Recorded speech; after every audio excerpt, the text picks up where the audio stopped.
वळूया पुढच्या बातमीकडे। मुख्यमंत्री एकनाथ शिंदे यांनी आज आदित्य ठाकरे यांच्या वरळी मतदारसंघामध्ये स्वच्छता मोहीम घेतली। मुंबईमध्ये 2.5 वर्ष झालेली घाण साफ करत आहोत असं म्हणत मुंबई पालिकेच्या तिजोरीवर दरोडा टाकणारेच आमच्यावर आरोप करत असल्याचा टोला शिंदेंनी लगावलाय। तर 2024 ला कोण कचऱ्याच्या डब्यामध्ये जाईल हे कळेल असा पलटवार संजय राऊतांनी केलाय। गेलं सरकार त्याचं सरकार बरोबर सगळं गेलं म्हणून तर आम्ही स्वच्छता करतोय। ही घाण 2.5 वर्षात झाली आहे ती सफाई करतोय। काही लोक म्हणतात मुंबईची लूट होते परंतु मुंबई महापालिकेच्या तिजोरीवर ज्यांनी दरोडा टाकला ते दरोडेखोर जर आम्हाला आरोप करत असतील तर ही जी काही स्वच्छता ही मुंबईकरांसाठी करतोय।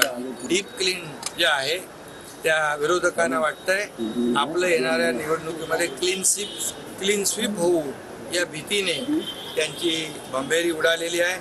2024 ला कोणती घाण साफ होते आहे आणि कोण कचऱ्याच्या डब्यात जात आहे हे कळेल। आदित्य ठाकरे हे त्या विभागाचे कार्यक्षम आमदार आहेत, लोकप्रतिनिधी आहेत।